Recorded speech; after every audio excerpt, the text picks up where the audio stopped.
जैसे बात कर रहे थे हम जम्मू कश्मीर की, अब 370 के बाद चूंकि आप वहीं से आते हैं, देश की अर्थव्यवस्था में अगले 10 सालों में आपको क्या लगता है जम्मू कश्मीर का क्या बड़ा रोल होगा?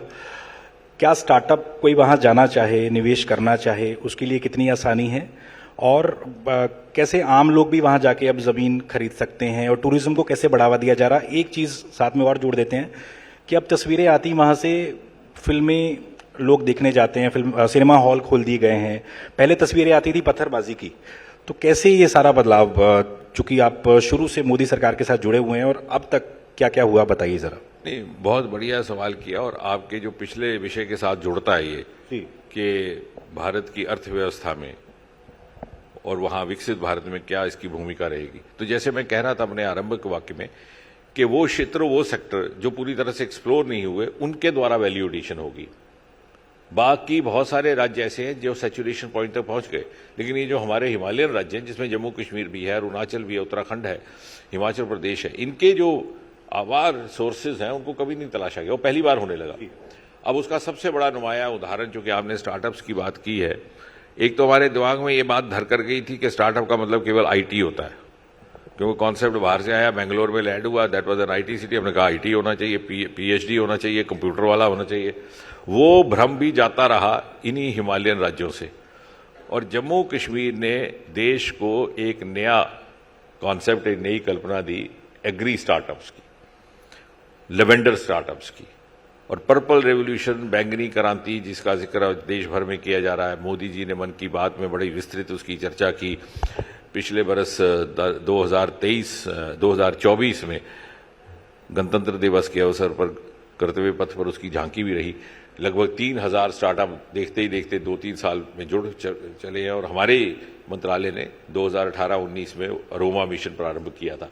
अब ये अरोमा मिशन से जो इकोनॉमी जनरेट हो रही है, जो रोजगार जनरेट हो रही है, ये वैल्यू एडिशन कर रही है, क्योंकि ये सेक्टर वहां नहीं, और ये सेक्टर सारा इन राज्यों में बसता है जो हिमालय की गोद में रहते हैं। तो ये इसकी रहेगी।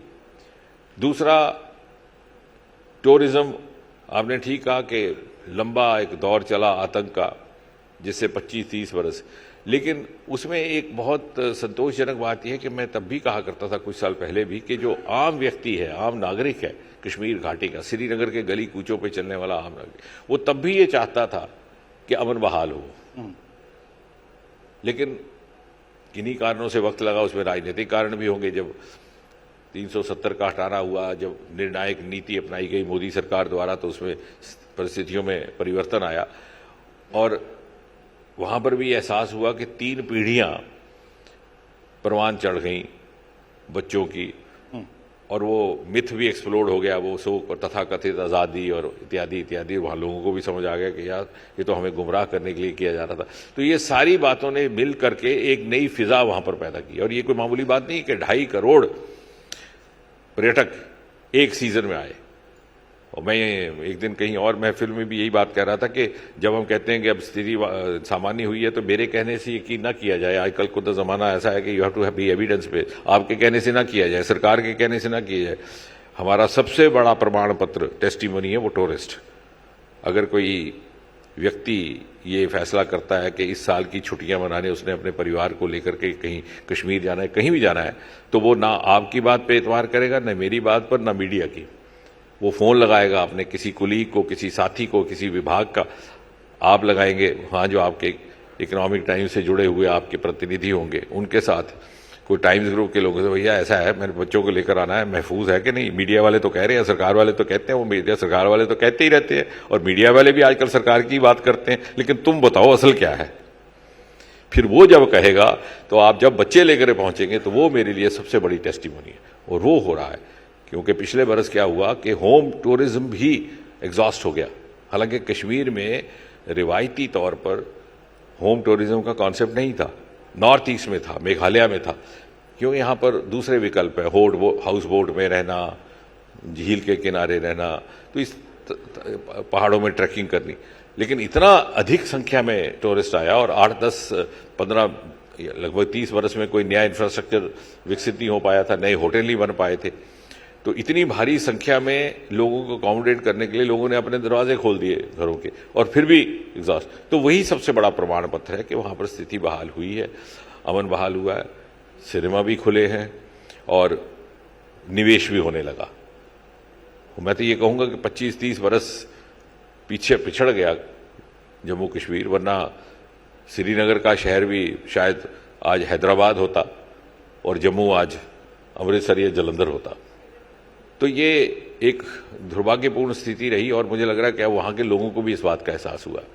पीओके की तरफ से भी आता है कि भैया भारत ज़्यादा अच्छा कर रहा है, भारत का जो कश्मीर है वो अच्छा कश्मीर है। तो क्या अखंड भारत की जो बात होती है कई बार मांग उठती रही, क्या देखें पीओके भी कभी हमारे साथ जुड़ता हुआ? नहीं, मैं एक्चुअली मेरी 11 साल में ये रही है खूबी कि मैं आउट ऑफ टर्न बोलता नहीं। हम चाह रहे थे आप एक हेडलाइन दे देते। लेकिन एक बात मैं कहूंगा without sounding out of turn कि सन 1994 में जो एक प्रस्ताव पारित किया गया था हमारी सदन में, तब सरकार भारतीय जनता पार्टी की भी नहीं थी, कांग्रेस नरसिम्हा राव जी की थी।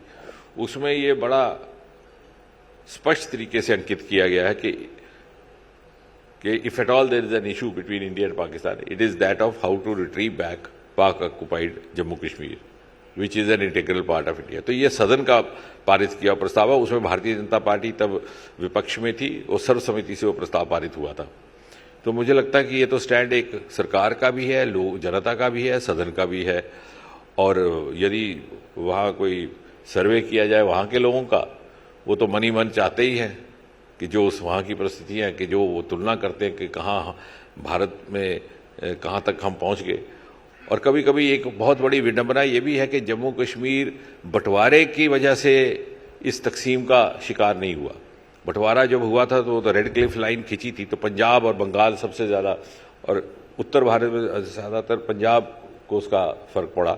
वो फिरोजपुर से वो लाइन कट गई, जो अटॉर्नी रेड क्लिफ आए थे उन्होंने किया। जम्मू कश्मीर का वो किस्सा नहीं है, जम्मू कश्मीर तो था ही भारत का हिस्सा। ये तो आज़ादी के बाद हमला हुआ वहाँ से, और जब हमारी सेनाएं लगभग उसको रिट्रीव करने की कतार पर खड़ी थी, तो तत्कालीन प्रधानमंत्री नेहरू जी ने जाकर के आकाशवाणी से घोषणा कर दी कि यूनिलैटरल सीज फायर, मंत्रिमंडल से परामर्श भी नहीं किया, जिसके बारे में अभी तक विवाद बना हुआ है। तो इसलिए वो हमारा हिस्सा चला गया। तो इसलिए राजनीतिक तौर से भी और ऐतिहासिक तौर से भी एक बहुत बड़ा कॉन्ट्रडिक्शन है पीओजे की। चलिए बात करते हैं दोबारा से अर्थव्यवस्था की। प्रधानमंत्री मोदी का सपना है मेक इन इंडिया। आपके पास बहुत अहम मंत्रालय हैं, तो कैसे हम चीन का मुकाबला कर सकते हैं, जो बड़ी बड़ी कंपनियां दुनिया में कहीं और ना जाके भारत में निवेश करें? क्या सोचते हैं डॉक्टर जितेंद्र सिंह? नहीं, मैं समझता हूँ कि चूंकि हम स्पेस की बात करें तो स्पेस भी अपने में उदाहरण है, आत्मनिर्भरता का भी है, इंडिजिनस भी है, मेक इन इंडिया भी है और विकसित भारत भी है। हमारा जो चंद्रयान है A to Z indigenous, nut bolt से लेकर के उसके अंदर जो लोग जो काम करने वाले वो भी इंडिजिनस।